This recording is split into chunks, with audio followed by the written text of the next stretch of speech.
Mwebale nnyo olukiiko lwonna olw'abafumbo. Thank you so much, the Marriage Committee. Mbeebaza olw'okubeerawo kwammwe. I thank you for your being present today. Ate ensonga zonna bwe ziba za bafumbo, And if the issues are about marriage, okusomesa, teaching, nsanyukira nnyo ba singles ababeerawo. I am always delighted when singles attend. Kubanga amazima amatuufu, Because the truth is, ekiseera ekituufu okuyiga eby'obufumbo the right time for you to learn about marriage tekyandibadde ng'oli mufumbo, should it be when you're already married. kyandibadde nga tonnayingira mu bufumbo, It should have been before you get into marriage, oyingire mu kyomanyi. such that you enter into something that you know. Eno time gye tuyita abagole, This time when we call the couple to be wedded, TM gye tubasomese, that please come and learn. baba baatamidde ddala avu, By that time they are already drunk by their love. era ebiseera ebisinga baba balaba bya bbulu. And in most cases they always see only blue skies. So ekiseera ekituufu okusoma So the right time for you to learn kyekyo nga tonnaba nakulengera kale, is when you have not even seen a sign of marriage, n'olyoka okola okusalawo okutuufu, such that you make a right decision era steps zonna n'ozitambula bulungi. and you go through the whole steps properly. Mukama waffe yeebazibwe nnyo. Praise be to God. So neebaza Mukama mu masekkati gaffe n'olw'abasingles abaliwo. So for that reason I thank the Lord for the singles that are amidst us. Mwebale nnyo ba candidates baffe. Thank you so much, our candidates. Mwebale nnyo ba clients. Thank you so much, our clients. Erinnya lya Mukama lyebazibwe. Praise be to God. Olunyiriri lwaffe mulumanyi. You know very well our theme verse. Mama Saala saakubuuzizzaako bulungi. I have not greeted you properly, Mama. Erinnya lya Mukama lyebazibwe. Praise be to God. Mu bangi abaliwo ate nsanyukira nnyo olw'okubeerawo okwo. Amongst all the people that are here, I'm so delighted by your presence. Mukama agulumizibwe. May the Lord be Ate bwe glorified. nkulaba ate ndaba ne dokita nga waali. And when I see you, I'm sure that even Doctor is present. Mukama agulumizibwe. Praise be to Kale God. mbakuba mmwe nandimwanirizaako n'engalo. So if I was the one who would have welcomed him with a hand clap. Olunyiriri lwaffe lugamba lutya? What does our theme verse say? Zabbuli eya 27 olunyiriri olw'omunaana. Psalms chapter 27 and verse 8. Bwe wagamba nti munoonya amaaso gange, When you said, seek my face, omutima gwange gwagamba nti amaaso go Mukama nnaaganoonyanga. my heart said to you, your face, Lord, I will seek. Waliwo eddoboozi lyali mu nsi ya mwoyo There was a voice in the spiritual world eryendowooza nti teryalekeraawo. that I thought that has never stopped. Eddoboozi lyali ligamba litya? What was the voice saying? Munoonyenga amaaso gange. That always seek my face. Eddoboozi eryo lyaliwo, That voice was era there, eddoboozi eryo n'olwaleero weeriri. and even today that voice still exists. Ate ne Dawudi yayanukula bulungi. And also David answered very well. Teyagamba nti ŋŋenda kuganoonya, He did not say that I am going to naye seek, yagamba nti amaaso go nnaaganoonyanga. but he answered and said that your face I will always seek. Seeking his face habitually. Okunoonyanga Mukama amaaso g'entakera, Nga efuuse empisa ya bulamu bwe. when it has become the habit of his life. Wabeerawo eddoboozi eribeera mu nsi ey'omwoyo. There is always a voice that can happen in the spiritual Ensi world, ey'omwoyo ebeeramu amaloboozi. because the spiritual world always has voices. Ensi ey'omwoyo mubeeramu In the amaloboozi. spiritual world we find many voices, Naye ne lino ki? but this is also one of them. Ligamba litya? And what does it say? Munoonye That amaaso seek gange. my face. Omukkiriza yenna atuwuliriza To every believer that is listening to us, ateekeddwa kwanukula atya? what ought they answer? Amaaso go Mukama nnaaganoonyanga. Your face, O Lord, I will always seek. Bw'obanga tonnaba kwanukula bw'otyo, If you have not yet answered in such a way, oba oli mu katyabaga. you are in a big catastrophe. Ensi ey'omwoyo mubeeramu eby'okwogera. In the spiritual world, there are many things to talk about.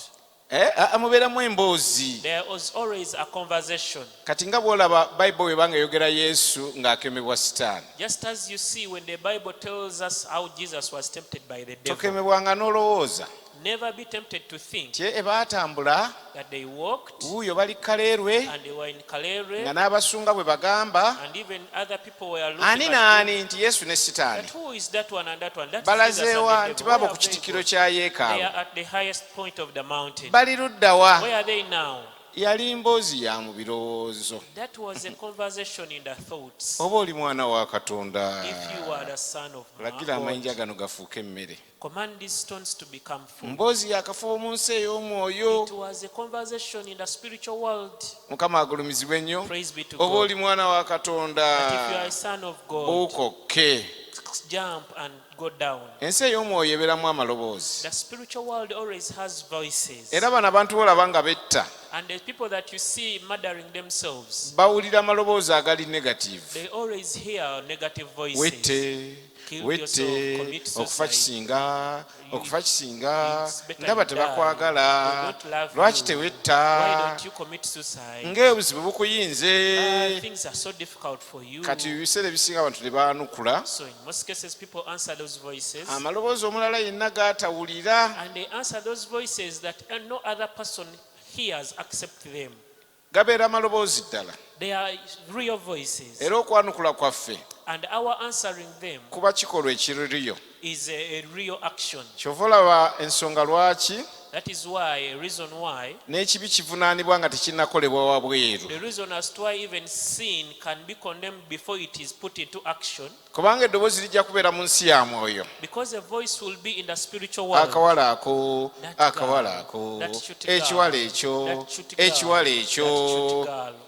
Bw'ogendera ku ddoboozi eryo, If you go and follow that voice, oba omaze okubalibwa ng'omwenzi. there you'll be counted as an adulterous Liba man. ddoboozi mu nsi ya mwoyo, That is a voice in the spiritual world that ly'ogondedde. you have obeyed. So ne lino lyali ddoboozi lya mwoyo. In the same way, this was also a spiritual voice. Lyali ligamba litya? What was it saying? Lyali ligamba munoonye It was saying that, amaaso gange. seek my face.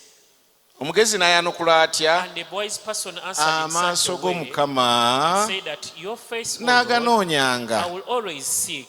Nga wa mukisa ali masekati gaffe, Blessed is he who is in the midst of us, ng'okwo kwe kwanukula kwayanukudde. if that is the way you have also answered. Amaaso g'Omukama That your face, O Lord, n'aganoonyanga. I will always seek.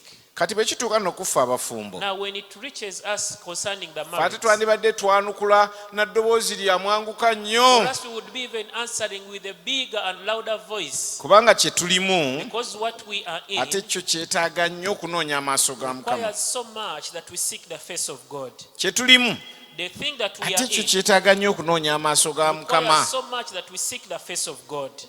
My brother Ronald, Muganda wange Ronald, tufaanana nga ekimotoka kituleera we are likened to a trailer kye baasiba awamu ekiyumba n'ekyana, that has been joined together at the front back, nga buli mufumbo yenna kyalimu. whereby every married person, Si byakusaaga, they are not in a joking thing. kituleera baakisiba wamu. It is a trailer that has been joined together. Wali olabye yavuga kituleera nga tavugisa bwegendereza, Have you ever seen a trailer driver who is not careful? kubanga baddira eky'omu maaso Because they made the front part ne bakisiba n'ekyemabega. and joined with the behind part. Akabenje akaliwo mukamanyi And you know what the accident nti can do? waliwo eky'omu maaso nga kibadde kitambudde bulungi ne kiyita ku And lutindo, there comes a time when the front part goes on and overcomes the bridge. naye ne bwe kiba nga kyo kiyiseewo bulungi, But even if it has gone away properly, ekyemabega bwe kigwa when the behind part falls, n'eky'omu maaso ekyabadde kiyiseewo bulungi, even the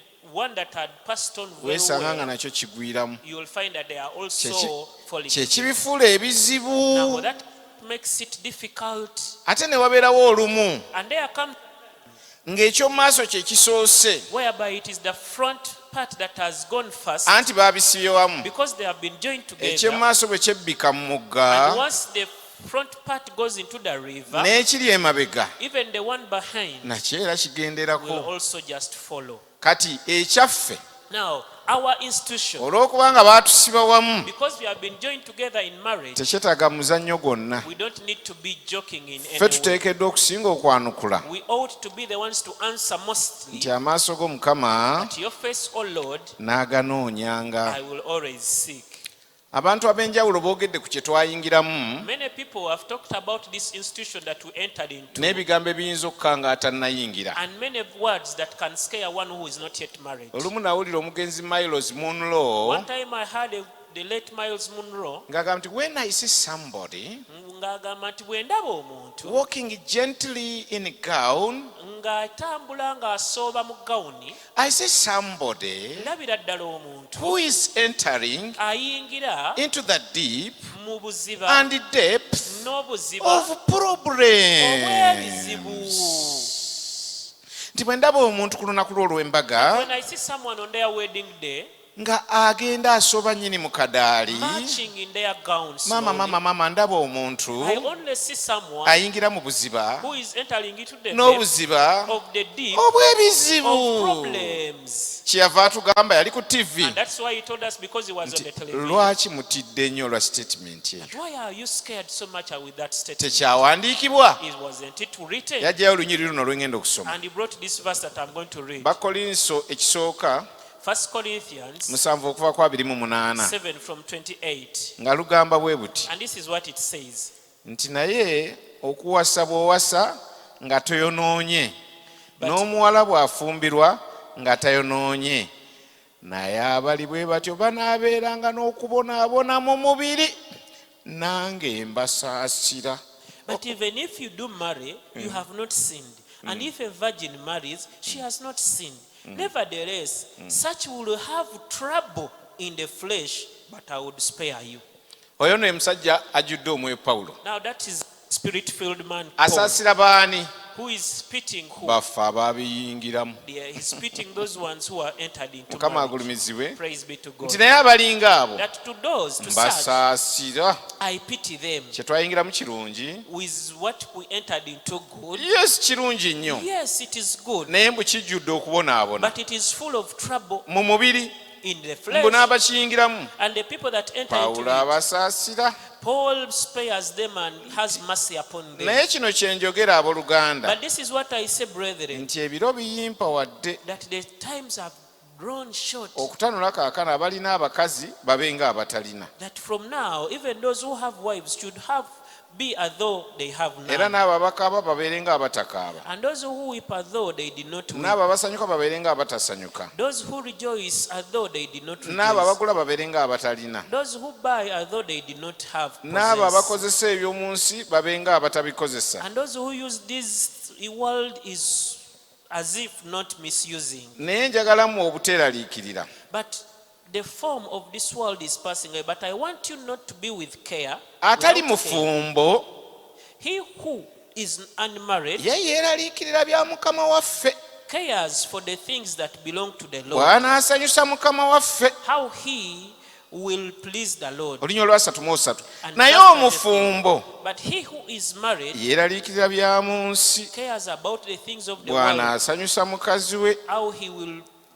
How he may please his wife. Mukama agulumizibwe nnyo. Praise be to God. Nti atali mufumbo That one who is not ye married, yeeraliikirira keyazize zange eri ky'anaasanyusa Mukama waffe. his cares are about the way he will please the Lord. Naye omufumbo abeera n'ekirala kyeyongeddeko. But a married person has another thing that has added to Ate himself ekyokweraliikirira eby'omwami we. of caring about the husband. So bwe tubeera mu masappe nga tuyingira mu So bufumbo when we are excited while entering into marriage, nga tuzina amazina ag'akaleekereeke nga ge bazina ennaku zino, dancing all the strokes that they dance these days, agaleetera omuwala agazina okumanya nti sezaala we waali. that bring to the person who is dancing as if it has no in-laws. Omanyise babaana ennaku zino bazina You know these days Ku people mbaga can zaabwe. dance on their weddings. omwana omuwala n'alemwa n'okumanya And the bride fails to understand nti akiyitiriza sezaala amusunga. that he is mocking his father-in-law. Nga gandibadde malungi ku bridal dinner That it would have been good at Baba the gita bridal after dinner party. or the after nga party. sezaala ne nnyazaala bagenze. When the father-in-law and the mother-in-law are not Naye around. oyinza okuzina amazina But you can dance a certain ge stroke. bagambira nti omuwala oyo twamulabirawo ng'anaaba mbalangwa, amazina ge yazina ku mbaga. And people will cause you to say that, we saw that by the way she was dancing that it will not be good. in her Wamma mmwe marriage. abali wano People who are abatannabiyingira, that have not yet entered. bw'obanga ozina amazina ku mbaga When you're dancing on your wedding day, oteekangamu ku mwoyo please w'amagezi. always apply the spirit of Naye wisdom. paka kindi paka gy'oyo kwegamba paka That things of going down until down, bend over. waliwo olukalukalu olusukka. There is that dryness that always goes about. Olwese dryness, Yes, olukalukalu, yes. okwekazaakaza. oli n'ayitawo. For someone to be so bold. Mukama agulumizibwe Praise be nnyo. to God. Bwe tuba tuli mu mbeera bw'etyo If we are in such a way, tuba tuyingira olumu mu nsonga eteri nnyangu nnyo. sometimes we are entering into something that Kye tuyingira kirungi, is it good that we are kirungi entering naye into? kirina challenges zaakyo. Yes, marriage is good, but it has its own challenges. Omusajja omulala era yagamba, Another person also made a ye statement. Bill Watson. That is Bill Watson. You hear somebody saying, Kyewulira omuntu ng'agamba Pastor, the woman is killing me. nti musumba omukyala anzita, No wonder, that is what she's meant to do. era teweewuunyisa kubanga omukyala yatondebwa kukola ekyo, Kutta. to kill. Statement singa nzibu zino. And I said, how difficult are these statements? Nange teruzigamba abagole I wano. also always tell them to the brides Mukama to be. agulumizibwe nnyo. Praise be to God. Nti ekisa kya Katonda bwe kiba tekikubedde. That if the grace of God has not covered you, Obufumbo omuntu bw'ayingira ng'abwagala. the marriage that someone enters when they are desiring, Bw'ayingirira mu mazina agayitiridde. the one they enter while dancing a lot of strokes, Eyinza okufuuka highway it could become a highway emutwala mu kuzikirira, that is okufiirwa obulamu taking obutaggwaawo, to destruction and missing out on eternal mu life. kusiraana, In so much trouble, ne mu kuwola eyali akwata microphone n'abeera nga takyasobola gikwata. and it becoming cold that a person who used to hold a microphone can no longer hold it. Tubalabye bangi We have seen very many nga of baalina them omuliro gwa Mukama, who had the fire of God, naye nga bwe baabiyingira but when they entered marriage, balina kye bataamanya. there is something they never knew. Kye bayingidde That what they are entering kye into kyetaagisa okunoonya ennyo Mukama. requires so much to seek the Lord. Baali bayimba akayimba tuwangudde, They were singing a song of tuwangudde, victory. We have tuwangudde, overcome. ne We batamanya have nti overcome. batandise butandisi Not bisoomooza. knowing that they had just begun the challenging road. Mukama agulumizibwe. Praise be to God. Kyenva ŋŋamba That's why I've said nti obufumbo bulungi, that marriage is good, naye abuyingira but whoever enters yeetaaga okwongeramu jjiya mu kunoonya amaaso ga to Mukama. engage another gear of seeking the Lord. Bw'aba ayagala bimubeerere birungi. If that person wants to enjoy their marriage, Kubanga tulabye bangi because we have seen many nga okuzikirira kwe whereby their destruction okuva mu bulamu obutaggwaawo, from eternal life, entabwe evudde oba yava ku bufumbo. the cause was marriage. Mukama agulumizibwe nnyo. Praise be to God. Tulabye bangi We have seen many nga balina ziiru ya Mukama, who had the zeal of God, naye ng'okuwola kwe but they are becoming cold kwava ku mukazi spiritually. gwe yawasa oba omusajja, omukazi gwe yawasa oba omusajja gwe yafumbirwa.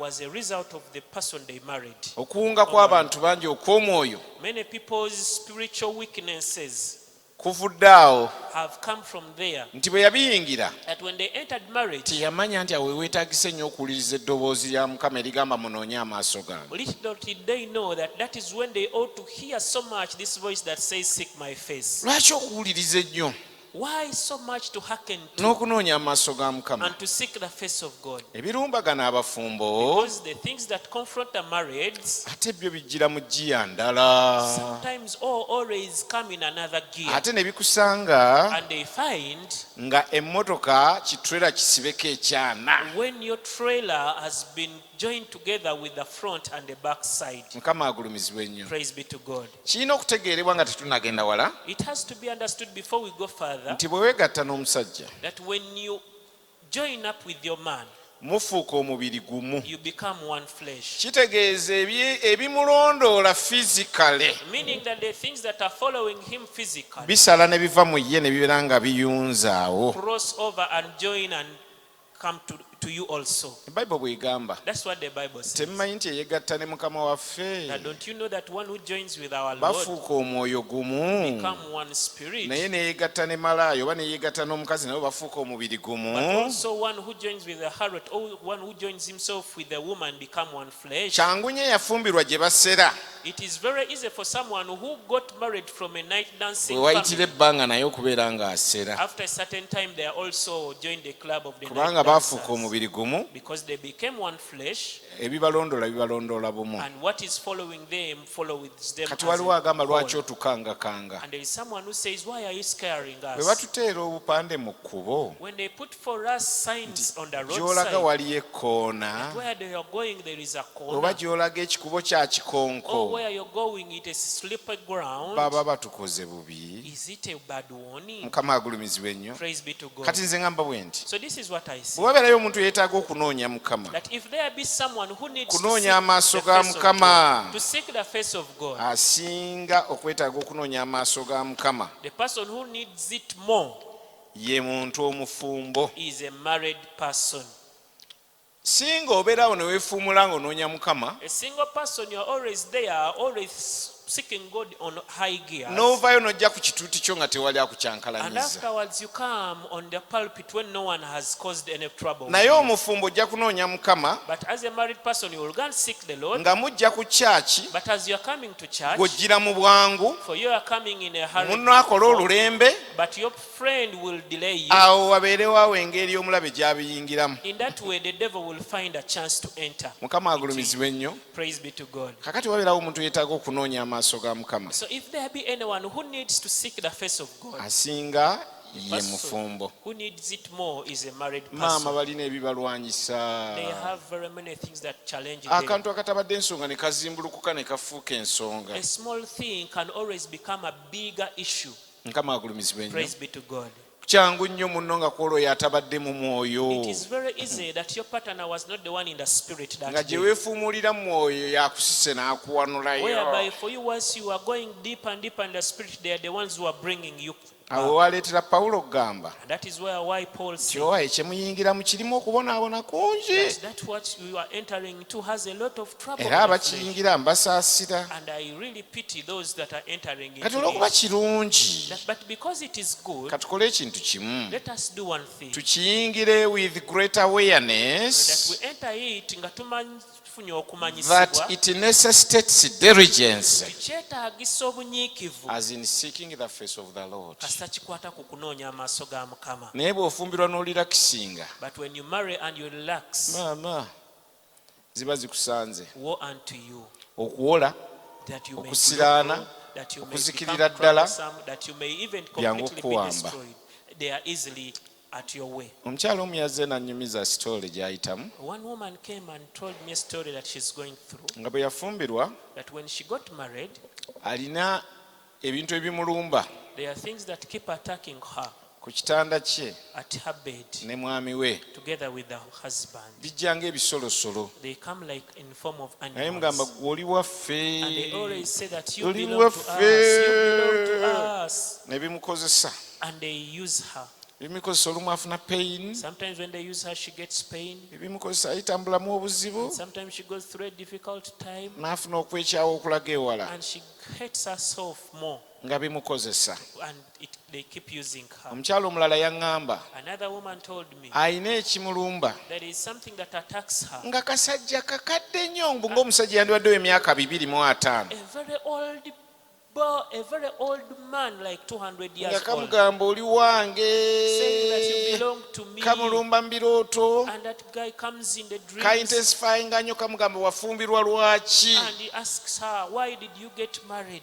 Nabuziza omukyala ono, I asked this lady, by'oyitamu omwami wabimanyi? that does your husband know about what you're N'agamba doing? naye bimutawaanya, And she said that they also era disturb waliwo him. ekijja ne kyebaka mu masekkati And gaffe, there is something that comes and ne sleeps and kiŋŋamba discusses. omwami mumpe, And it tells Omwami me, wange. give me the husband. The naye husband is yeesanga mine. olumu olwebakawo nga naye kimukozesa lwa mpaka. Sometimes when he finds himself being used by force when he sleeps. Bwe tuba nga tufuna okulumbibwa bwe kutyo, So if we get such attacks, byetaagamu okulirakisinga. does our marriage need relaxing? Mukazi wattu azuukuka ali mu bulumi So the wife wakes up in pain, ng'omuntu ng'adde yeebase na gusolosolo. just as a woman who would have slept with a certain animal. Bwe biba nga ebyo bimulumbye olw'obufumbo, Now, if those ones attack her because of kati marriage, ayingira obufumbo asaana now alirakisinge. does it help you to relax when you're entering into Bw'obanga marriage? omuntu kyangu okufuna ebintu ebiri bwe bityo, If it is easy for someone to get such attacks, ekikkayanira something that claims nga you, kigamba ono omusajja waffe, saying that this husband ono belongs to omusajja us, waffe, this husband ono belongs to omusajja us, waffe. this husband belongs to us.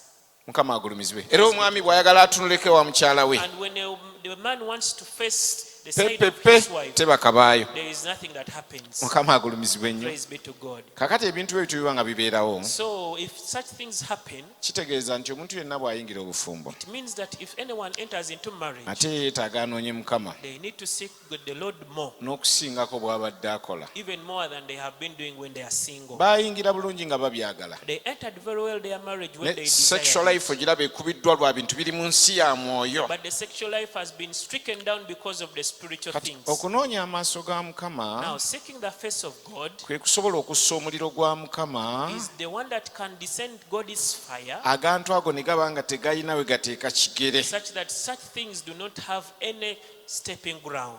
Era kiba kittira ddala obufumbo. And it kills so much and destroys the marriage Omuntu bw'abeera nga tanoonyeza maaso ga Mukama if a person does not seek the face of God, ng'ate ayita mu mbeera efaanana bw'etyo. yet they are going through such a Omukyala situation. yaŋŋambye nzuukuka n'obukaawu So this woman told me that I wake up n'omwami with saagala bitterness mutunulako. and I do not even want to look at my husband. Kati awo Bayibuli weegambidde And that's why the Bible says munoonye amaaso ga Mukama. that seek the face of God. Lwaki waliwo n'ebifaanana bwe biti ebibalumbagana mu bufumbo. Why? Because there are such situations that attack you in your marriage. Bw'onoonya amaaso ga Mukama But when you seek the face of God, okyaginga ne wabeerawo omuliro gwa Mukama ogukubaako, charge and there can happen a fire of God, mukyalawo n'abeera mukyalawo nga tewali kisobola kujja kwekiika mu makkati gammwe. such that your wife becomes your wife when nothing can separate you. Mukama agulumizibwe nnyo. Praise be to God. Omufumbo ali wano, A person who is married that is gw'osinga here, okwetaaga you are the one who needs more okunoonya amaaso ga to Mukama. seek the face of God. Omwami bw'awa akusigala nga wo, If the husband is to stay yours, wabeerawo ebibeeraawo ku luggi, there are some things that always happen at the door, ne wabeerawo ebibeeraawo and there are things that always happen there, nga bw'otonoonya maaso ga Mukama. that when you do not seek the face of God, Musajja gwe bw'otunula eri mukyalawo ng'ofuuka nga mukyala munne. that you, a husband, when you look at your wife, it becomes as if you are sisters and brothers. Mukama yebazibwe nnyo. Praise be to Nga God. kitwala muntu anoonya amaaso ga Mukama Whereby it takes the one who seeks the face of God okusigala ng'oli musajja. for you to stay the husband. Ebirwanyisa abafumbo bingi. Many things that attack the marriage. Mukama agulumizibwe nnyo. Praise be to God. Era kitwala kunoonya amaaso ga Mukama And it takes seeking the face of God Katonda okutandika okulyebula embala zaffe ez'obuntu. for God to start scratching our human character. Kubanga abamu ebibakubye empi mu bufumbo Because why some people are slapped in their marriage, n'ebinobesa omusajja awaka and why the husband separates from you. n'ebimwekyanza n'agaana okuweerera abaana. He keeps disorganized and he doesn't want to pay school fees for the children. Olumu si sitaani. Sometimes it's not the Sitaani devil. wayiriza wa bwereere. Sometimes you choose falsely the devil. Mbalayo, It is your character. mbalayo Your character. ekikula kyo Your character. ng'akajanja kangi, And whereby you have a lot amalala of fun, mangi, you have a lot of pride, embeera nnyingi nnyo olukambwekambwe, and you are so much disorganized, akamanyiiro kangi, and so much familiarity. olulalalala n'okwerabawo ennyo, Some things like being seen, nga bye bikuleetera okubonaabonera mu bufumbo. and they are the ones that make you to be suffering in your marriage. Kati mutendera guno gw'okunoonya amaaso ga Mukama In this phase of seeking the face of God, atukwatako mu kikula kyaffe ekyo the Lord always touches our human ne nature, kikkakkana and it comes down. ekiwologoma ekyo ekiri munda mu ggwe, That kind of lion that is within you, ekintuntu ekyo ekiri munda mu ggwe ne kikkakkana, that personality that is within you,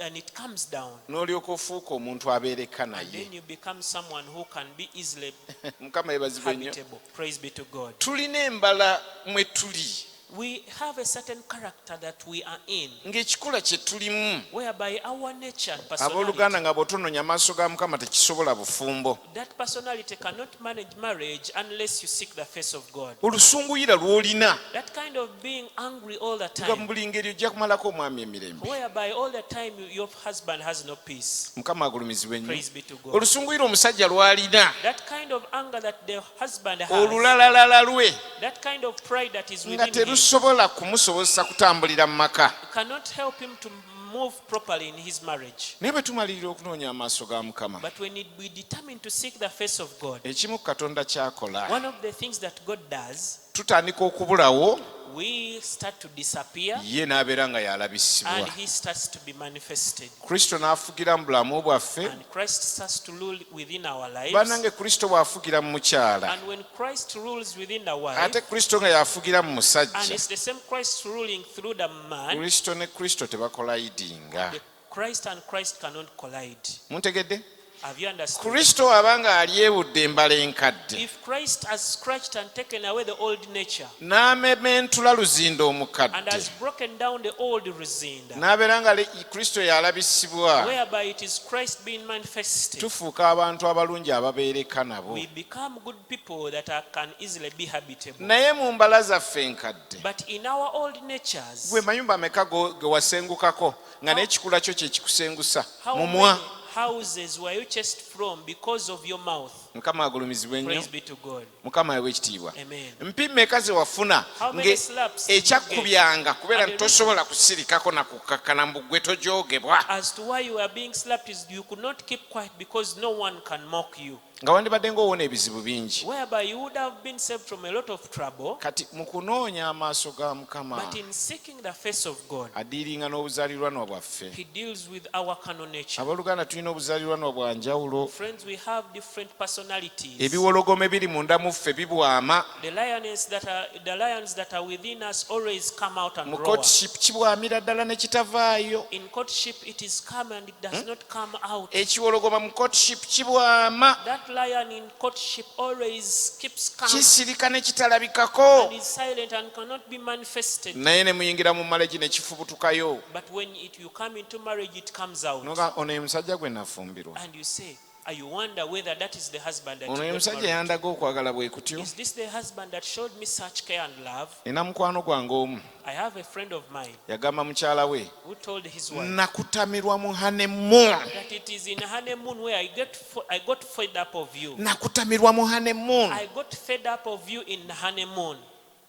naye nga yalaga akaana kawalalaavu wano mu mbeera wano eya courtship But during the courtship, he showed a lot of love to this lady. ekiwologoma kiri But that lion eky'obukyayi of hatred, nga bakyali mu honeymoon when they were still in honeymoon, etaaweza wiiki that did not last for a week, wekyagolokokerayo that is when it arose. mwana muwala n'atandika okulega ku kye bayita ennaku And then this lady started to test on sorrow. basula ku kitanda kimu They were sleeping on the same bed, naye basobola okumalako omwaka gumu n'ekitundu nga tewali anyeze munne but they can spend 1.5 years when no one has said something to the other. mukama agulumizibwe Praise be to God. ebiwologoma The lions, kiki ekisobola okubikkakkanya what can make them to come down? okunoonya mukama Seeking God kwe kutuyamba is what helps us, embala zaffe enkadde ne zikkakkana and our old natures come down. abooluganda Friends, obuzaalirwanwa bwaffe our nature, obuzaalirwanwa bwaffe our carnal natures tebusobola bufumbo bwa kirokole cannot manage a godly marriage. obuzaalirwanwa bwaffe nga buvuddeyo When our carnal natures busobola manifest, bufumbo bwa nsi can only manage the worldly marriage. kika omuntu bw'osigala ng'oli kano I'm saying that if you remain carnal, ng'oli mu mubiri when you are in the flesh, tosobola bufumbo bwa you kirokole cannot manage salvation in omuntu marriage. bw'osigala ng'oli wa mubiri When you stay carnal, osobola bufumbo bwa nsi you can only manage the lwaki worldly bo marriage. bamanya bwe beetetenkanya Why? Because for them they know how to go about oba themselves. omusajja mpisa bw'ati If the husband is treating me like this, kanzireyo mbeere ne security affair ne ex let me wange also go back to my ex and do something. kakati n'okola effujjo lyo lyonna ku And you mukazi do wo all your foray upon your wife. ng'omukyala tafaayo kubanga alina affair ne And bye the wife balya does ne not ex care because he also has an affair with the kati ex. goli mulokole But for you yourself, mukama waffe yeebazibwe nnyo praise be to God. n'omusajja n'ajja And the husband also comes. n'agamba oba omukazi awaka mukyafu And he said, if this husband, this woman is also dirty and sifuddeyo kasita nayitidde wa namba 2 n'endi ebiri kiriini no wonder I went, it doesn't matter because I also went to number 2 and I got a clean meal. ne babeera mu maka agalinga agalina essanyu And they are in a home naye nga buli that omu looks yamanyi happy, bwazizikazizika embeera y'obulamu but everyone knows how they go about with their lives. nze kangumire ku musajja ono wadde mukambwe kasita mubba Let me also cling to this husband, though he's so much angry, but I mukitegedde still. kangumire ku musajja wadde mukambwe ankuba Let me stay with this husband, though Kasita he pains mubba. me always, but I always still kakati forgive. gwe obeera omulokole But for you, if you are born again, atasobola kubba musajja and you cannot steal your husband, atakyasobola kudda wa who ex can no longer go to your ex, nti gy'oba omalira ekiruyi kyo that you go and get kati satisfaction. obufumbo bw'ekirokole buba buzibu nnyo gy'oli Now, salvation, marriage in salvation becomes era difficult. kyova olaba abantu bangi abali mu bufumbo bw'ensi That is why many people are in the worldly marriage, nga balinga abalina essanyu and it's like they have joy, naye nga buli omu yamanyi bw'atambuza ensonga ze zibakuume wano wano nga balinga abasanyufu But sanyufumu. everyone knows how they go about their lives to get peace. Mukama agulumizibwe nnyo. Praise be to God. Omusajja mwenzi Is your husband an nange adulteress? kanyende. Let me also go and commit adultery. Kakati omukyala waba ayenda So when a wife is committing adultery, abeera nnyo n'aluma obwenzi bwa bbaawe do they always go about and look at their ng'amanyi husband? gy'ayitirayitira era naye ayinayo babiri When she knows that even though my husband commits adultery, I also commit adultery. era ng'amanyi olwokuna teyabadde ku mirimu naye baasibye mu loogi n'akavubuka k'ayagala Whereby she also knows that on Thursday she was in a lodge with the ex. alina ekiruyi ky'atabeera nakyo bw'akusanga ne maidi. There is another kind of anger that does not come out if she finds her husband with a maid. Abo be b'ensi Those are the people in the world. bamanyi be bakola They know what they do mu ngeri ey'ensi in the world ne way, balabika ng'abalina essanyu. and they look as if they have. Kati fe ab'omwoyo But for us, the spirit, ekitweyimirira what makes us to stand firm kwembuleesinga mbala ya is mwoyo to embrace the spiritual character. naye okuwugukamu katono But a slight perversion, obufumbo bufuuka ekikoligo then marriage becomes a yoke, ng'ekikutta si kirala whereby what is killing you is nothing else, bufumbo bwe wayingiramu ng'abalala bakwesiimisa but it is the marriage you entered into when everyone was happy for you. kubanga gwe tojja kukola revenge Because for you there is no chance for revenge. tojja kukola ng'abalala bwe You bakola will not do like others are doing. tojja kuba mukazi mpya olw'okuba alukuleetako You will not slap your wife because they are coming upon you. era naye alimu bw'aba akola effujja akagamba And also when they are making that Anankuba? quarrel, they say, will he slap me? anangoba Will he chase me? mukama yebazibwe nnyo Praise be to God. anangoba Will he divorce me?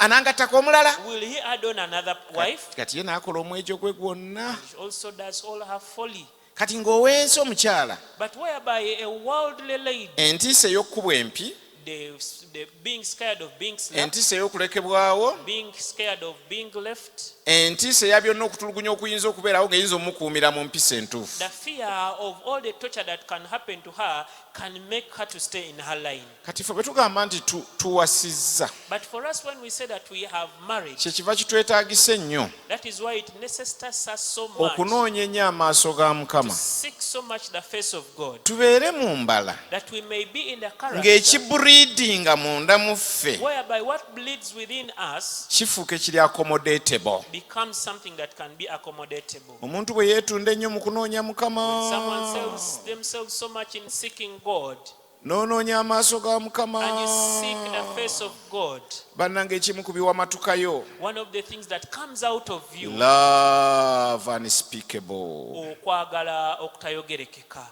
nga bw'olaba nti ekikere kireeta amasanda That is the way you see a frog bringing out that protective glue, white substance eyo that white naye substance. n'omuntu bwe yeesonseka mu mukama The same way when someone goes deeper into God n'anoonya amaaso ga and he seeks the mukama face of God, okwagala kuwamatukayo love unspeakable comes out. n'olyoka oyagala abayagalikika And you n'abatayagalikika love the lovable and the unlovable. si kye kirungo ekikulu mu bufumbo Isn't it the great ingredient in marriage? kiviiriddeyo wa Where has kunoonya it amaaso ga manifested mukama from? Seeking the face of omuntu God. bw'onoonya amaaso ga mukama When someone seeks the face of God ng'onoonyeza amaaso ga mukama and you have sought the face of God, submission okukakana kuvaayo kwokka comes out by itself amawaggali gonna ne and gamenyeka all the pride comes down. eyali tagambikako n'ofuuka agambikako One who was not accommodatable becomes accommodatable. naye nga tekireeteddwa kirala kyonna But when it has not been by any other thing, kwetundayo mu kubeerawo kwa mukama mu maaso ga mukama submitting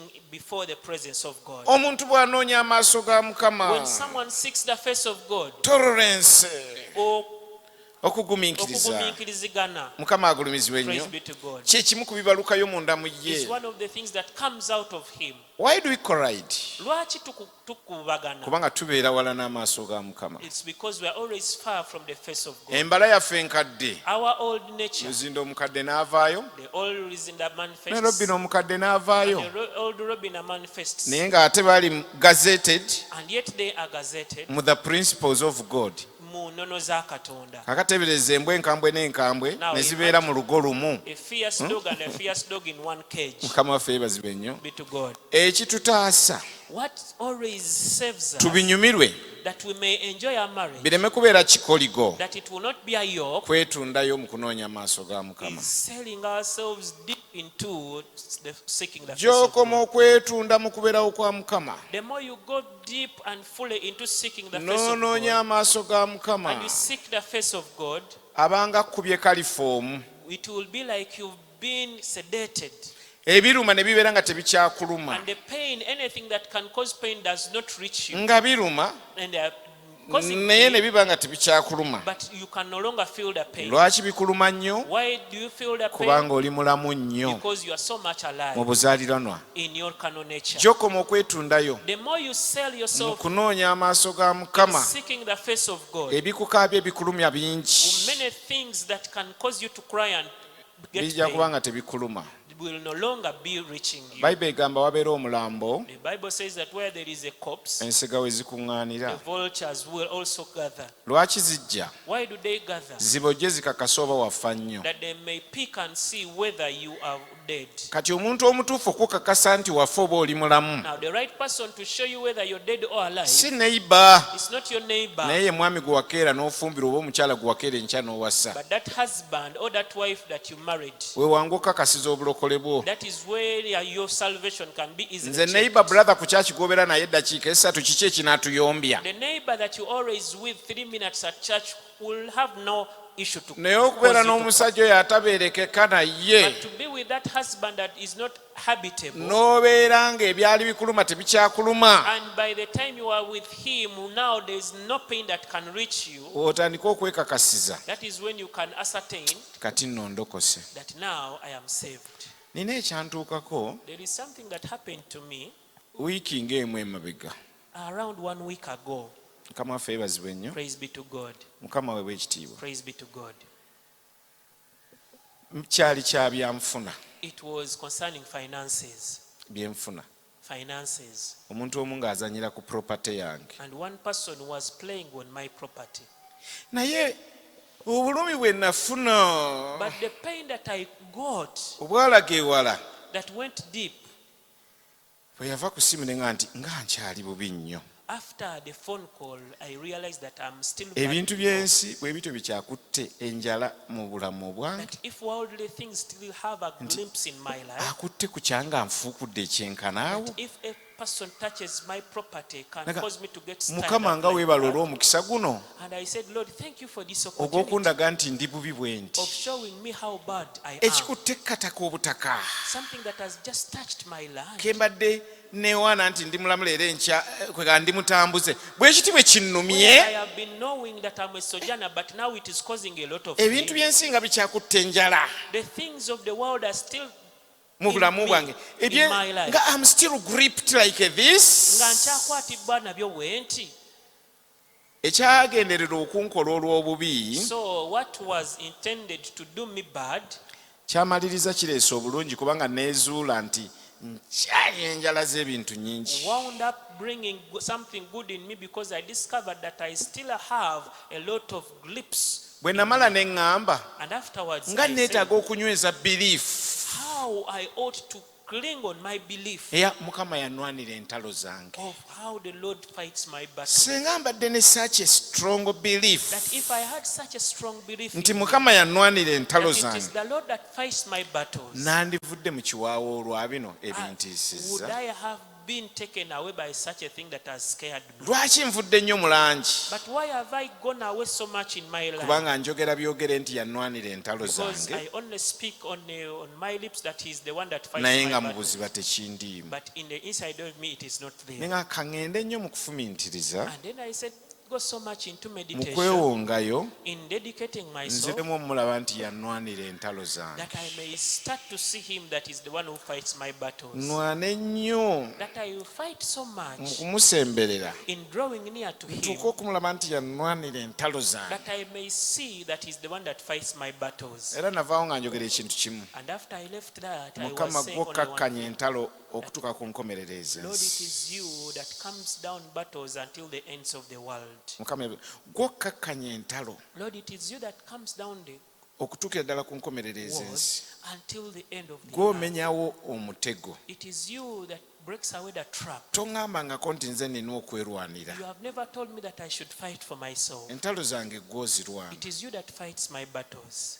Bwe natandika okukita bwe ntyo When I started releasing it like that, ne ndyoka ntandika okulaba bw'alwana that is when I started seeing him fighting for ne me. mpulira bwe nswala And then I felt shame kubanga mbadde ŋŋamba yanwanira entalo because I was always confessing that he fights my battles. naye embeera ewamatuse yeeraze nti simukkiriza kunnwanira ntalo But njogera the byogere. situation that rose showed me that I was just speaking, but I've never permitted him to fight for me. Mbadde neebala ng'omutambuze It's like I was counting myself as a naye sojourner, ebyensi bikyalina grip nnene munda mu nsi. but the worldly things still have a lot of grip in me. Kakati kye mbadde nkugamba So that's what I was telling you. nti ng'oli mu bufumbo That while you are in marriage, gwe muntu ateekeddwa okwanukula ennyo it is you who ought to answer so much. eri eddoboozi eriga nti munoonye amaaso gange This voice that says that seek my oge face, nti mukama amaaso go naaganoonya and you say that Lord, I will always seek your face. ng'okyalumwa nnyo If you are still being n'obutabanguko bw'amaka if you are still being disturbed by the commotions of the home, levo y'okulumwako ye levo y'obulamu bwo mu the mubiri. more the troubles touch you, and the more the level. mpuliriza determine your omufumbo level. levo y'obulumi bwo The level of your pain yeeraga levo y'obulamu bwo mu buzaalirwana. shows the level of your life in your carnality. ky'okoma okunoonya amaaso ga mukama The more you seek the face of God, n'oyongera okufa ku mbala enkadde and you die more of the old nature, otandika okuba nga ebyakka byanga amaziga tokyabikaabayo. you reach a moment whereby things that used to cause you to cry no longer cause you to cry. Omukyala omu yalokoka One woman got born again, n'alokoka nnyo. and she got born again so much. Yali mukyala Alice Wigglesworth. She was Mrs. Alice Wigglesworth. Mukyala w'omubulizi w'enjiri oyo yakozesebwa ennyo mu byamagero. That lady, the wife to the man who was so much used in miracles. Omwami yamukolerako effujjo lyonna The husband performed a lot of folly upon her, okumusibiranga wabweru always closing her outside olw'okuba agenze mu kkanisa okusaba. because she had gone to the church to pray. Ne yeesonseka nnyo mu Mukama. But she went deeper into the Lord. Naye bwe yasulanga ku kabalaza But whenever she would spend the night on the omwami veranda, n'alubandula and then the man would open, ono n'amugamba and then she would good say, morning Mr. Smith, "Wasiza otya munnange I think you had a good night." ndowooza wafunye ekiro ekirungi."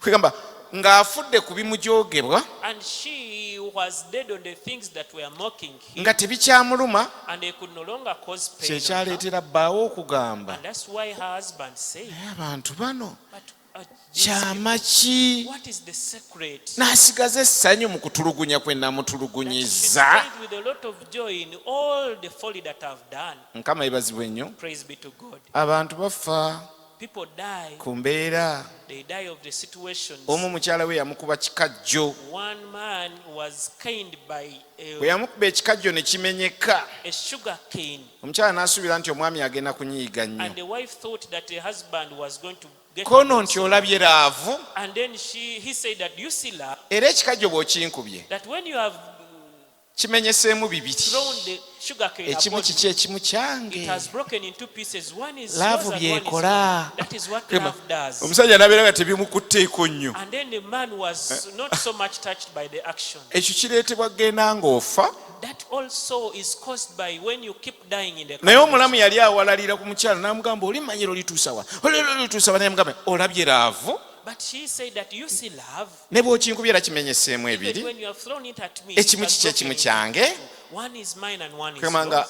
alinga afuuse kataala mu And mubiri it's like he had become a dopey in the flesh, naye nga yembala etambuza obufumbo. but it is the character that makes marriage to move. Mukama agulumizibwe. Praise be to God. So mpunzika ŋŋamba So I wind up by saying, wabeerawo ekiseera if there is a time ekyetaaga okunoonya mukama that requires you to seek God, okunoonya amaaso ge to seek the face of God okusinga bwe twali tuganoonyeza more than we have ever sought. kiseera kya mu bufumbo It is the time when you are married. era zimusanze alowooza And woe unto one who thinks nti awangudde olw'okuba yafunye omwami oba they omukyala have overcome because they got a husband or a wife. eba ntandikwa ya ntalo That is the beginning of battles, ntandikwa ya bisoomooza a beginning of challenges. naye ye yeetaagisa But that is the person that needs onoonye nnyo mukama to seek a Lord God, akuteeke mu kalifoomu that you may be sedated, w'otuukira okubeera whereby you reach a moment nga ebikolwa by'omwagalwawo whereby the actions of your love or your pattern weebale tebikutemula do not kill you or murder you. ke kali ke nabagambye That is the point that I told the you woman about. is killing me pastor Nti omusajja nzita that is bannange. what she's meant to do Ono n'amugamba ekyo kyateekeddwa okukola, alina killing kutta. you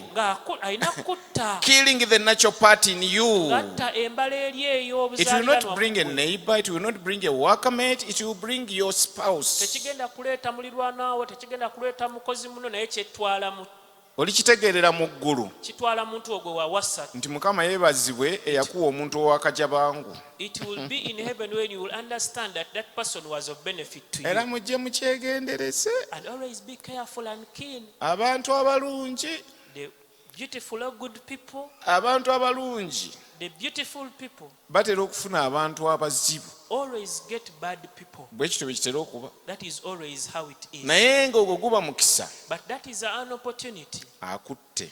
that they may kill you. Mu kajabangu akakyali muggwa akatonotono agende ng'akatta In mpola that mpola. kind of nature that is still within you, that they kill it slowly by Gy'okoma slowly. okufa The more you die, embala empya gy'ekoma that okulabisibwa. is when the new nature is manifested. Embala empya gy'ekoma okulabisibwa. The more the new nature is manifested, Abantu gye bakoma okunywa juice ali mu that ggwe. is when people start to taste of the juice that is within Abantu gye bakoma okukwata ku Yesu ali mu you. That is ggwe. when people touch more about Jesus that is within you. Mukama yeebazibwe nnyo. Praise be to God. Engeri ennyangu eyawaayo okukubya amasannyalaze The best way for you to be electrocuted by the electrical wire ye kwe kubeera nga waliwo eyagisusumbudde. is when someone made it naked.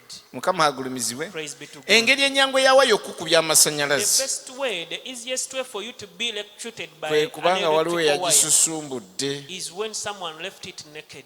Olumu bwe tubeera mu maka gaffe Sometimes when we are in our yonna ne ba homes, sweetheart, we are always sweet, sweating sweet, and sweet. sweethearting and tuyinza sweethearting. obutabaako wetutuuka. We may not reach somewhere, Naye ebyo ebijja olw'obubi but things that come when they are mu intended for bad, kubikaabiramu n'okubigumiramu in enduring and crying via them, waya esusumbulwa that wire is now being made, n'obeera n'obuweereza obukubya abalala and amasannyalaze. then you will have ministry that can electrocute someone. Kyekyaleetera Dawudi okugamba That is why David said, kwangasa nnyo okubonaabona kwange. it was a benefit of me to be troubled. Kwamaliriza kunjigiriza okukwatanga amakubo go. I wound up when I can now know your ways. Katonda ayinza okikkiriza God can permit it n'obaako woyita that you go through somewhere, naye nga mu kugakaaba but while crying the mu bulumi tears, obungi when oh so much pain, ng'alina omulimu gw'akola mu ggwe when God is doing a work in ng'ogenda you, kwongera okubaamu obuweereza obw'amatuka mu ggwe whereby more ministry is going to be coming out olyoka of you, obeere mukisa eri that amawanga. you may be a blessing to nations. Naye nga singamba sweetheart. Honey. Ne embeera ezo ezijja olumu nga zikutwalako mu kuweerawo kwa Mukama nga The teweeyagalidde situations that always come when they are taking you to the presence of God forcefully, n'ogenda mu kusiiba nga emmere mu eri mu and fridge you're going to fasting when the fridge is full, tezitera kubeera mbeera nnyangu and not always is a situation, naye ze ziri ebula embala enkadde. but they are the ones that make you be stripped of the old nature. Yesu abadde mu kkomera mu bulamu bwo n'alyoka wamatukayo. That God, Jesus who was in prison in Who your life, actually comes who was out. caged. Jesus who was caged in your life. Jesus comes in our Yesu ajja mu lives bulamu bwaffe, and he gets caged. ne tumuteeka mu kkomera. Mukama yebazibwe nnyo. Praise be to God. But the only way of him coming Naye out, engeri emu ku kumujjayo showing forth, okubeera nga yeeyoleka bye bino ebijja ebyo bye tuyitamu. are the things that come to us and the things that we go through. Kati ffe omukisa gwe tulina abafumbo, So the opportunity we have as marrieds, tulina omukisa ogwo ogw'okubeera nti olina omuntu akufuukira ekizibu. we have the opportunity, the chance that you have someone who becomes a problem to you. nga bw'otobifiiramu obirokokeramu. whereby if you do not die physically, then you get saved. Okaaba n'okaaba, You cry and cry, n'oguma n'oguma, and then you will get a n'olokoka calamity, n'olokoka, and then you get saved, n'olyoka ofuuka agasa. and then you become someone of benefit. Kakati gwe teebereza Now imagine ng'olina ekikongoliro ekikkuuta buli lunaku, when you have a certain rough surface that is scratching you every day, ate n'obeera nga wabiragajjaliramu. and then you are sluggish Oli about it, mutwaliire, nawangula, nafuna, nateeba, weya.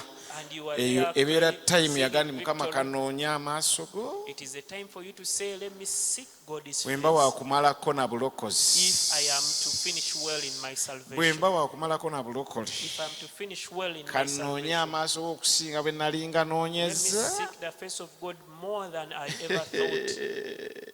Ng'omuntu gw'olina kalakita ye teyawukana naye akitambo. Whereby the person you have has the worst character. Mukama waffe yeebazibwe nnyo. Praise be to God. So nva waggulu nga ŋŋamba, So I wind up by saying, the right time to seek God akaseera akatuufu ak'okunoonya Mukama kye kiseera nga wafumbiddwa eggulo limu. is a time when yesterday you got married. Kubanga emmotoka bagisibye ki? Because now Trailer. the trailers have been Ebadde yeefuumula eri ki? it was moving when Emu. it was one, Naye kati bagisibyeko ki? but now the trailer has been Erina jammed. kyekulula. It is now taking something. We behind. weetaagisa abafumbo twetaaga okunoonya Mukama okusinga bano ba The singles. marrieds need to seek the Lord more than the singles. Gwe olina omuntu akutawaanya ku full time Because you basis. have someone troubling you at the full-time basis. Ne bw'aba olumu yeegendereza ate era wamatukayo waakufumitira. But even sometimes when they are so much careful, they do not but have a way of piercing you. Wakitayanukula akagambo ne kafuuka akagambo. At least they just answer something and that something becomes something. Ffe twetaaga okusinga okunoonya Mukama. We are the ones that ought to seek God more. Why? Lwaki? Tulwanagana n'agantuntu ag'omwoyo. We always fight with spiritual Two. battles. Two, Tulwanagana n'embala yaffe okubeera nti eryebulwa. we fight with our character to be striped. Such that we become accommodatable. Tubeere nga tusobola okubeereka naffe. Omuntu aweekeka haaga ey'omunda. Person who can be hugged within, Eteri eno ey'okungulu ebuzaabuza. not this outer one. Twetaaga okunoonya Mukama We need to seek God ayingire mu byenfuna byaffe. that He may enter into our finances. Kubanga okufuuka ababiri Because for us to become one, kyayongera obwetaavu. when we became two, need increase. Singa obabeera nnyo awo mbw ate okugyako fiizi ng'akabira za brother we naye gwe kyafuuka ensonga. The singles do not care so much, but unto you it is a priority. Twetaaga nnyo okunoonya feesi ya Mukama We need so much to seek the face of ayingire mu God byenfuna byaffe. that He may enter into our Omukisa finances, gwaffe gusumululwe. that our blessing will be released. Twetaaga nnyo okunoonya Mukama We need so much to seek God ayingire mu byenkula y'abaana that baffe. He may enter into how our children grow. Ekisa ekyenjawulo bwe kiba tekisse If a special grace does not descend okuyita mu kunoonya Mukama, through the seeking of God, ozaala abaana ne bakufuukira amafumu you can bear children and they start piercing ng'otambula ge gakufumita. whereby you're walking but then they are piercing you. Mukama yeebazibwe nnyo. Praise be to God. Naye bw'onoonya Mukama But when you seek God, waliwo ekisa ekiyinza okukka there is a grace that can descend, abaana ne babeera baana and then your children become real n'olaba nga children, Yesu afugira mu bulamu bw'abaana and bo. you start seeing Jesus reigning in the lives of your Kirina children. omuwendo gwe kitwala, There is a price that it takes. tekijja kyokka. It does not just come by Mukama itself. agulumizibwe nnyo. Praise be to God. Naye bw'oba ng'olirakisinze, But when you relax, byebyo bw'osanga ng'omwana omulenzi yazze asibye enviiri awaka n'otandika okugumuka n'omwana gw'omuweerera tuition makerere naye najja nga yasaze okusiba nviiri waka. that is when you see your Kujja nga campus yasibye boy enviiri. having plaited hair. So bwe tumala okuwasa, But after we get married, bwe or tuyingira mu married, bufumbo, when we enter into ffe marriage, tusinga okwetaaga okunoonya it Mukama. is us that need so much to seek the face of Mukama God. agulumizibwe nnyo. Praise be to God. Ekisa kituyamba okubeera awamu May the grace help us to stay nga buli omu together, agumiikiriza munne. whereby everyone endures the other. Mukama agulumize. Nasanyukira nnyo omukazi omu yakola statement bweti. I was so much touched by a woman who made a statement like this. Omwami we yayingira mu kikolwa eky'obwenzi. Her husband entered into adultery. Bwe bajja okwenenya ku kituuti gye beenenyeza, But when they came to repent, akawala ke baayagala nga weekali, whereby the lady who made the man to commit adultery was also present, nnyinimu eyayagala akawala waali n'omukyala waali, the man who committed adultery was present and his wife, omukyala n'ayakwata omuziralwa n'agamba, and then the woman got a microphone and mutusonyiwe said, bannange, Please forgive us olw'okwesitaza kwe tubeesitazza, for all the stumbling that we have caused. naye nkitegedde But I've understood nti ensobi yange that the problem is mine. sisabidde mwami wange nga bwe nsaana kumusabira. I have not prayed for my husband the way I ought to pray for him. Nakitwala nti kiri otomatic alina kuba w'amaanyi. I thought it was automatic for him to be Olw'okuba strong. saamusabira nga bwe ninamusabira, Because I did not pray for him the way I'm supposed to omulabe pray for him. kyeyava awaguza n'akola kino That kye is mulaba why leero. the enemy broke through and did what you are saying. Naye now. tubasaba nga tuli ku maviivi, But we ask you on our bended knees, mutusonyiwe. please forgive us. Mukama waffe yeebazibwe nnyo. Praise be to God. Mukibudde omukyala kye yazuula, Have you realized teyanoonya Mukama nga What? bw'alina omunoonya. she realized that she did not seek God the way she was supposed to seek him? So nva waggulu nga nkugamba, And now I wind up by ali saying, wano ng'oli mufumbo, whoever is here now, you are married. okuwunga kungi ennaku zino, There is a lot of ekirumbaganya amaka things that are kiyingira mpola mpola naye steadily, and there is something entering and attacking the family slowly but steadily. steadily. Steadily. Ng'omuntu okugoba n'awasa omulala kifuuka mpola ekitakyali kya muzizo. Whereby divorce is becoming something normal, no longer abominable. Omuntu n'agoba omukazi n'asigaza microphone mu ngalo. Whereby someone divorces their wife. Waliwo and they stay with the ekyeraliikiriza, microphone. There is something that worries so much. ekyeraliikiriza. Something that is making us to Ze worry cases so ze much. tulina ennyingi ez'abakyala abalokole naye nga bakyala batambula ng'ayinayo abasajja be abalala. Are the cases of Olaba bwe weekanze. ladies that are working but when they still have other. Mbagamba nti nga waliyo abasajja abalina tewandyekanze nnyo. If I say Naye that nga kiri ddala ddala nga kiwaguzza abakyala okola ddala revenge nga n'omukyala yasigaza abantu be. has now come to an extent that even the women have men. Waliwo ekiyingira amaka nga kiyingira mpola mpola. There is something that comes to a house. Bw'olaba omukyala that comes omufumbo ng'ayenze, when you see a married woman omukyala committing omufumbo adultery, ng'amwenzi, an adulterous woman, ne bamukwata n'akasimu kano ne message ne yeenenya ne babanga abakajjeeyo ne wayita ekiseera ne bagwa kasimu akalala era nga kalimu message kyokka kuli kayo olwaluli lwali luyitirivu. Kugamba omanya nti waliwo ekyalumba amaka ky'amaanyi. and they keep getting her with evidences of adultery, then you know there is something that attacked their homes. Naye okuwangula ekyo ekitulumba, But to overcome that which is attacking us, tufunvubire, let us all be set tunoonye okusinga bwe twali tunoonyezza, that we seek more than we have ever thought, kireme mukoko oyo aleme kulukutira mu maka gaffe. that those bad water will not come into our homes. Ababaagwa abagoba bakyala baabwe baaliko mu great love, Those ones who chased their women have ever been in great love. ne ku bituuti byabwe nga bawaana bakyala baabwe. And on their pulpits, when they were talking good about their Naye wives. mu kugayaala obutanoonya maaso ga Mukama ekiyingira ne kiyingirawo. But in that way of not seeking the face of God, something entered. Abamu ku abo baayinanga n'obutambi obuvumirira divorce, Some abamu of mu them bumanyi. even had tapes and recordings that say, talk about divorce. Ne batanoonya Mukama, And they never sought the Lord, ekintu ne kiyingirawo. and it came into their house. Olwaleero okusula mu kifuba ky'omukyalo omulala ne kiba nga kiri nnomo. And today, committing adultery is normal. Mukama agulumizibwe. Praise be to God. Abalina abaana nga baana gyafuuka misege, Those ones who have children and now they no longer see them as good children, n'azaalira abaana basatu ku luggya, and they have 3 children in their marriage, tibaakyagala. and they never loved Naye it. oba oliawo waliwo obulagajjavu obwakolebwa mu kuteeka olugo ku baana baabwe. But could be there was some sluggishness that happened without them praying for their children. Mukama agulumizibwe. Praise be to God. Jobu yasabiranga abaana be buli lunaku, Job used to pray for his children every day. n'astretchinga emikono gye egy'omwoyo mu bisulo gye bali n'agibateekako. And you could stretch his hands spiritually and laid upon them spiritually. Okategereke ŋŋamba, Have you understood? n'agolola emikono And egy'omwoyo he would stretch his hands abaana spiritually, gye bali mu bisulo, that wherever they are, their n'abateekako children, emikono he gye, would lay hands upon them. n'amenyamenya amaanyi ag'ebisiyagasiyaga gonna ago, And he could break all powers of homosexuality about them. nga waali And where he abaana be was, gye bali abateekako emikono he would lay egy'omwoyo. hands spiritually to his children n'abaako wherever they are. by'abataasaako. And he saved them from some things. Mukama agulumizibwe. Praise be to God. So tugenda kukomawo nga tugamba So we shall end here by bwe saying, wabeerawo ekiseera ekisinga okwetaagisa okunoonyezaamu ennyo amaaso ga Mukama, if there is a time whereby you need to seek the face of kye God so kiseera much, ng'emmotoka bamaze ogiteekako ekyana. is a time when the car has been joined together with the trailer. Mukama yeebazibwe nnyo. Praise be to God. Tekiba kiseera kya kulira kisinga. It's not a time for you to relax. Bw'olira kisinga ojja kukaaba, ojja kuzirika,